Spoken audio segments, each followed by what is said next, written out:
Video వచ్చేసి rDNA technology, biostatics and bio informatics. So, ఈ paper వచ్చేసి ఏంటి అంటే మనకి మేజర్ మైక్రోబయాలజీ చూస్ చేసుకున్నోళ్ళకి 4థ్ సెమిస్టర్‌లో ఈ పేపర్ ఉంటుంది. సో, దీనికి సంబంధించిన ఒక ఇంపార్టెంట్ క్వెషన్స్ అనేది ఈ వీడియోలో చూద్దాం. అండ్ దానికన్నా ముందొచ్చేసి ఏంటి అంటే మన ఛానెల్‌ని మీరు సబ్స్క్రైబ్ చేయకుండా చూస్తున్న వాళ్ళు ఉంటే మాత్రం ఇంకా సబ్స్క్రైబ్ చేయకుండా చూస్తున్నారు ఉంటే మాత్రం ఏంటి అంటే కొద్దిగా సబ్స్క్రైబ్ చేసి బెల్ ఐకాన్ ఆల్‌లో పెట్టుకోండి అండ్ సపోర్ట్ చేస్తున్నట్టు ఉండదు. నెక్స్ట్ వచ్చేసి ఏంటి అంటే టెలిగ్రామ్ ఛానల్ లింక్ వచ్చేసి మన వీడియో కింద డిస్క్రిప్షన్‌లో ఉంటుంది. సో, వాటిలో కూడా జాయిన్ అవ్వండి. సో, వాటిలో వచ్చేసి షెడ్యూల్స్ గానీ, notes and previous year question papers అంటి మొత్తం అందులో పోస్ట్ చేస్తుంటాం మేమొచ్చేసి. అండ్ యూనిట్ 1లో వచ్చేసి క్వెషన్స్ వచ్చేసి టోటల్ 4 ఉన్నాయి.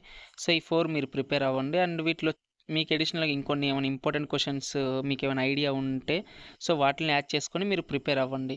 సో, అది. అండ్ నెక్స్ట్ వచ్చేసి సెకండ్ యూనిట్‌లో వచ్చేసి 4 క్వెషన్స్. సో, ఇప్పుడు మీకు స్క్రీన్ మీద కనిపిస్తున్న ప్రతి ఒక్క యూనిట్ క్వెషన్స్ అన్నీ ఏంటి అంటే మన లాంగ్ ఆన్సర్సే. షార్ట్ ఆన్సర్స్ వచ్చేసి మీకు ఈ లాంగ్ ఆన్సర్స్‌లోనే కవర్ అయిపోతది. సో, ఎటువంటి ప్రాబ్లమ్ ఉండదు. అండ్ నెక్స్ట్ వచ్చేసి ఏంటంటే మీరు ప్రతి ఒక్క క్వెషన్ మీరు చదివేటప్పుడు మీకేమైనా కొద్దిగా డిఫికల్టీగా ఉంటే మాత్రం మీరొచ్చేసి చాట్‌జీపీటీలో డైరెక్ట్‌గా ఫోటో తీసి మీ మెటీరియల్‌ని అండ్ దానిలో పోస్ట్ చేస్తే సింపుల్ టర్మ్స్‌లో ఎక్స్‌ప్లెయిన్ చేయమని నేను ప్రాంప్ట్ ఇస్తే మనకి సింపుల్‌గా చాలా జనరలైజ్డ్‌గా వస్తది. మనకి చాలా సింపుల్‌గా అర్థమైతది. సో, కాన్సెప్ట్ అర్థమైతే మనం రాసేయొచ్చు.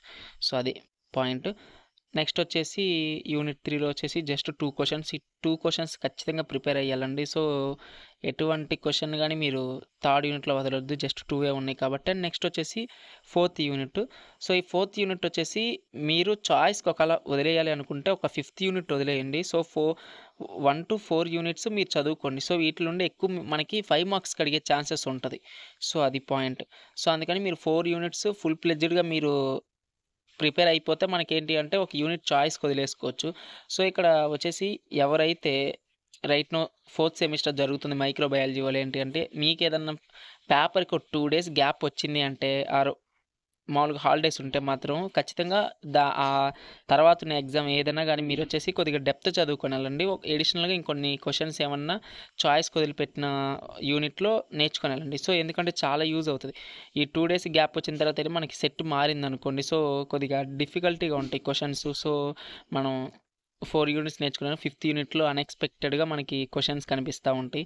సో, అలాంటివి కనపడకుండా ఉండాలంటే మనం 2 డేస్ మీకు ఒకవేళ హాలిడేస్ ఉంటే మాత్రం ఖచ్చితంగా మీరేంటంటే చాయిస్‌కి వదిలేసిన యూనిట్‌లో గాని అట్‌లీస్ట్ 3 క్వెషన్స్ అన్నా నేర్చుకొనెళ్ళండి లాంగ్ ఆన్సర్స్. సో, చాలా యూజ్ అయితది. నేను బేసిక్‌లీ నేను కంప్లీట్ చేసినా మాకు ఆర్‌డిఎన్ఏకి 2 డేస్, 2½ డేస్ వచ్చింది గ్యాప్. ఆ 2½ డేస్‌లో నేనొచ్చేసి 3 యూనిట్స్ చదువుకొనెళ్ళాను. సో, ఆ 3 యూనిట్స్ వల్ల ఏంటంటే చాలా ఎఫెక్ట్ అయింది. 5 మార్క్స్‌కొచ్చేసి లిటరల్లీ 3 క్వెషన్స్ వదిలేసాను. సో, అందుకని మీరు అలాంటి మిస్టేక్స్ ఏం చేయొద్దు. అండ్ నెక్స్ట్ వచ్చేసి ఏంటంటే ఖచ్చితంగా 2 డేస్ టైమ్ వచ్చిందంటే 5 యూనిట్‌లో క్వెషన్స్ చూసుకొనెళ్ళండి.